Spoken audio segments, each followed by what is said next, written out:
तीन दरिंदे लगातार 3 दिन तक मासूम के साथ करते रहे गैंगरेप। साल की मासूम बच्ची का दरिंदों ने उठाया फायदा। बच्ची के माता पिता का पहले ही देहांत हो चुका था, भाभी भी मार पीट कर भगाती थी। बच्ची को महज रोटी कपड़े का लालच देकर कर डाला उसके साथ दुष्कर्म। नमस्कार, जनता का दम देख रहे हैं आप और मैं हूं आपके साथ तेजपाल वर्मा। अक्सर आपने हिंदी फिल्मों में देखा होगा कि जब कोई मासूम बच्चा घर से किसी कारण से निकल जाता है, चाहे उसका कारण मार हो, डांट हो या फिर किसी चीज़ के प्रति प्रेशर हो, तो बच्चा अक्सर दूर जाता है तो या तो वो गुनाह की दुनिया में पड़ जाता है या उस बच्चे के साथ गलत होता है। अगर उसी में महिला हो और वो भी नाबालिग, तो उसके साथ 100% में से 90% चांस होते हैं कि गलत होता ही है। आज की जो कहानी है वो बिहार के बक्सर जिले की है। बक्सर जिले में एक लड़की होती है और कुछ दिन पहले उस लड़की के माता पिता जो हैं वो एक्सपायर हो चुके होते हैं और उस लड़की की पूरी जिम्मेदारी जो होती है उसके भाई और भाभी के कंधों पर आ जाती है।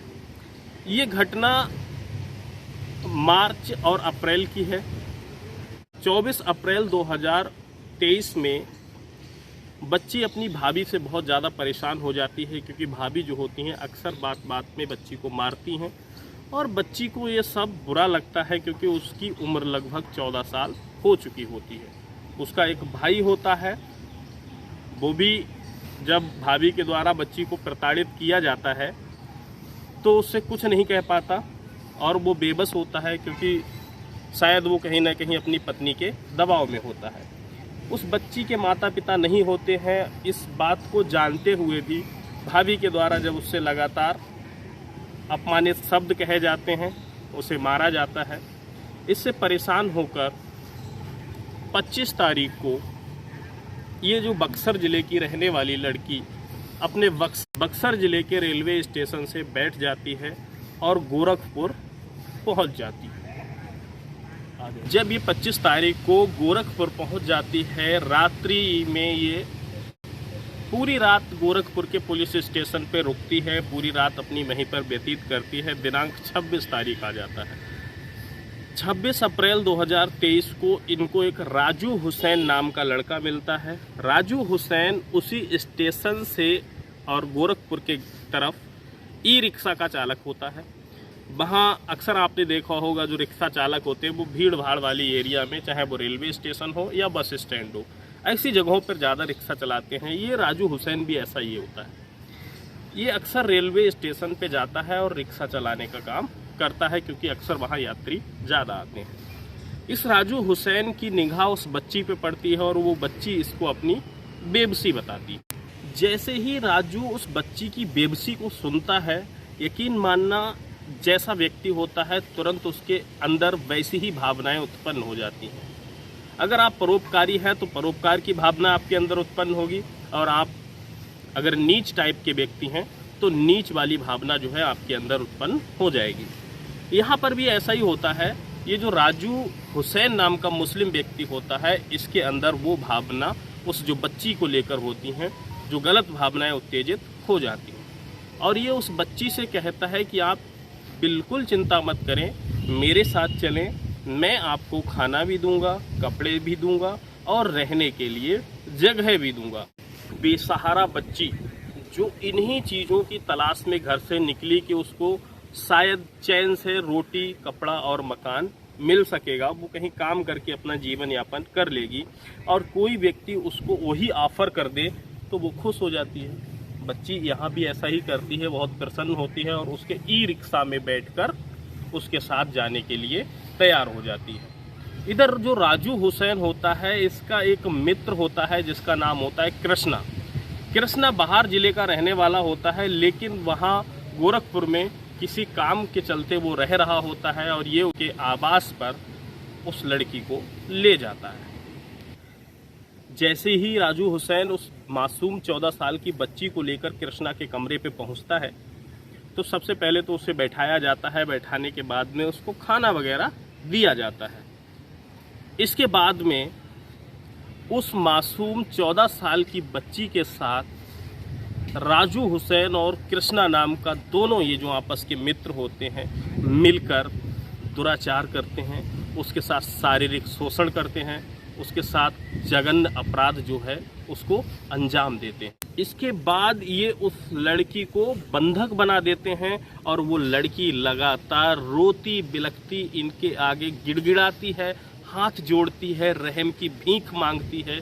लेकिन उस मासूम बच्ची के जिस्म के भूखे इन भेड़ियों को उस बच्ची पे जरा भी तरस नहीं आता। ये उसको बंधक बना देते हैं और इसके बाद इनका तीसरा दोस्त जिसका नाम संतोष राजभर है वो भी वहां पहुंच जाता है। संतोष राजभर भी इन भेड़ियों से उसकी मदद करने की जगह उस बच्ची की बेबसी का फ़ायदा उठाता है और वही जो इन दोनों ने किया वो संतोष राजभर जो होता है वो भी इसके साथ शारीरिक शोषण करता है। इस तरह ये लोग उसको बंधक बनाते हैं और अगले दिन पुनः एक एक कर आते हैं, फिर उसके शरीर के साथ खेलते हैं और भेड़िए उसको खाना दे के फिर चले जाते हैं। और तीसरा दिन हो जाता है और फिर ये वहीं रूम में आते हैं और उसके साथ फिर शारीरिक घटनाएं करते हैं, उसके शोषण करते हैं और इसके बाद में ये कमरे की कुंडी लगाना भूल जाते हैं।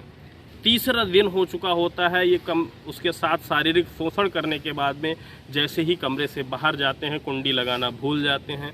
वो बच्ची बेबस 14 साल की बच्ची कमरे से निकलकर एक पड़ोसी के घर पहुंच जाती है और अपने साथ हुई घटना की पूरी आपबीती सुनाती है। पड़ोसी के द्वारा इसे तुरंत संज्ञान में लिया जाता है और वो इस बच्ची की मदद के लिए 112 नंबर डायल करता है। 112 नंबर डायल करने के बाद में 10 से 15 मिनट बाद वहाँ पुलिस पहुँच जाती है और पुलिस बच्ची की आपबीती सुनकर इन तीनों दरिंदों के ऊपर पॉक्सो एक्ट के तहत मुकदमा दर्ज कर लेती है और शरीर के भूखे तीनों दरिंदे ये इस समय जेल में हैं। हालांकि अभी देखना ये होगा कि हमारे न्यायाधीश के द्वारा इन तीनों दरिंदों को क्या सज़ा दी जाती है। फिलहाल आप कमेंट सेक्शन में ये ज़रूर बताइएगा कि इन तीनों के द्वारा ये जघन्य अपराध जो किया गया है वो किस हद तक निंदा का पात्र है। इस कहानी को सुना के मेरा उद्देश्य आपकी भावनाओं को ठेस पहुंचाना नहीं है, लेकिन आपको जागरूक करना ज़रूर है। इस तरह की घटनाएं अक्सर हमारे समाज में होती हैं और हम उन पे आंखें बंद कर लेते हैं और जिसकी वजह बहुत छोटी सी होती है। जैसा कि आपने इस कहानी में सुना, वो बच्ची जिसके माता पिता नहीं थे और उस कहानी में उसकी भाभी के द्वारा सिर्फ उसको परेशान किया जाता था। बच्ची उस परेशानी को झेलते हुए अपनी भाभी के द्वारा जो मारा जाता था इसकी वजह से घर से निकलती है और उसके साथ कितनी बड़ी अनहोनी हो जाती है। कि समाज में बहुत अच्छे अच्छे लोग भी हैं जो चैरिटी चलाते हैं, जो दान करते हैं, जो अपने घर के ना सही दूसरे के बच्चों का सहयोग करते हैं।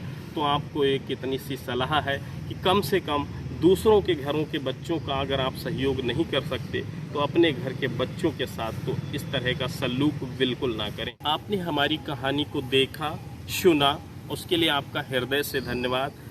आशा करता हूं कि सब्सक्राइबर के रूप में आपका सहयोग मिलेगा और हमारा परिवार जो लगातार बढ़ रहा है वो बहुत जल्द बड़ा परिवार बनेगा।